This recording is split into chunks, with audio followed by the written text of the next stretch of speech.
It's 7:43 on a Tuesday. There's pasta in the cabinet, eggs in the fridge, and a frozen meal you bought specifically for nights like this. You opened a delivery app anyway. The food is $18. With fees and tip, the total is $37. You stare at it, feel ridiculous, and press order. Later, you'll probably call this laziness, but laziness may not be what you were paying for. Because the strange part is, you start feeling better before the food even arrives. Call it the burnout tax, the extra price you pay when the cheaper option requires energy you no longer have.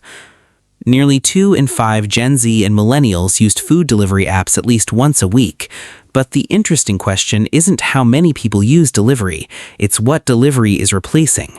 For many people, it isn't replacing cooking, it's replacing one final demand.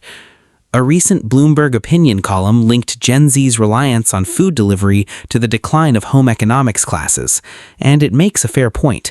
Cooking skills and confidence can make feeding yourself feel much easier. But that still doesn't explain why people who know how to cook sometimes stare at the ingredients in their fridge and cannot make themselves begin. So the deeper question isn't only whether you can cook, it's what cooking costs you psychologically at the end of the day. Most people think of cooking as one thing, something that only takes 20 minutes. But first, you have to decide what to make, check the ingredients, figure out if anything has gone bad, get out the equipment, manage the timing, decide when it's done, and then clean everything up. Cooking looks like one task when you have energy. When you're exhausted, it reveals itself as 7. You may technically have 30 minutes, but that doesn't mean you have 30 minutes of functioning left. When you're depleted, the cheapest option isn't always the easiest option. Difficulty can feel more expensive than money. If you've ever mistaken exhaustion for laziness, this channel is about moments exactly like this. So when you open that delivery app, what's actually happening? The app doesn't remove choice completely, but it shrinks a whole chain of decisions into one.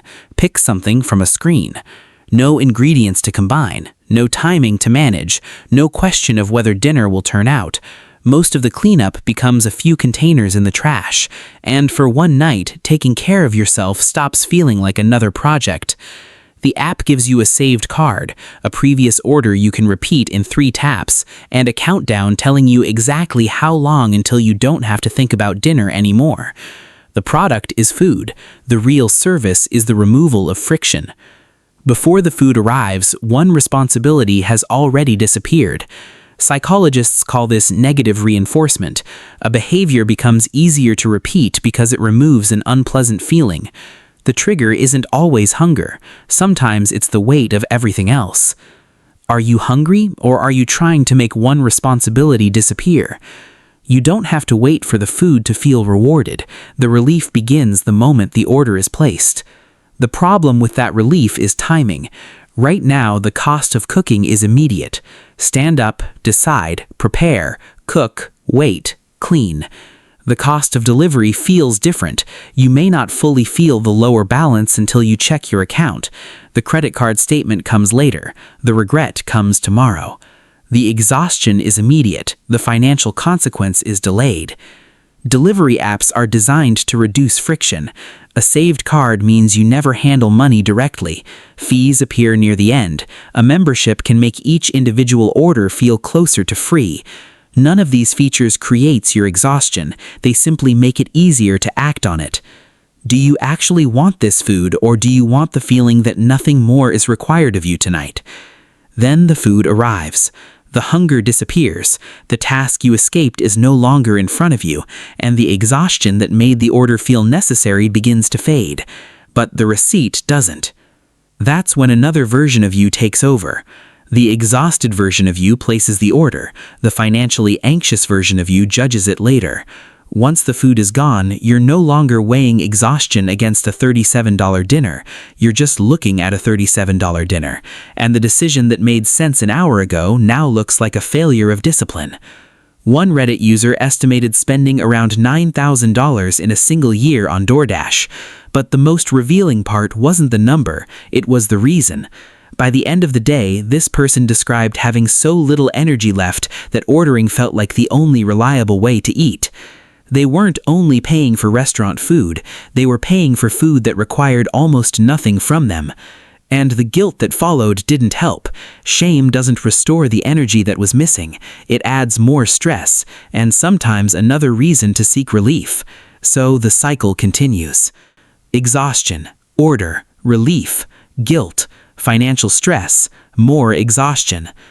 Personal habit is real. The more automatic the behavior becomes, the harder it is to interrupt, and repeated spending has consequences that do not disappear just because the exhaustion behind it was genuine. But dinner is not the same task after an easy day and after a 12-hour shift, a long commute, or a night spent caring for someone else. Personal choice is real, but choices are not made with equal amounts of time, energy, health, space, or help. None of that removes personal agency. It changes how much that agency costs. Maybe meal prep works when you have enough energy on Sunday to prepare for the energy you won't have on Tuesday. And the alternative doesn't have to be a perfect home-cooked meal. Sometimes it's a frozen meal. Sometimes it's the same simple thing again.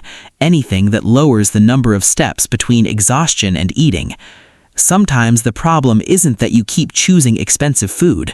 It's that your life keeps arriving at dinner with nothing left to give.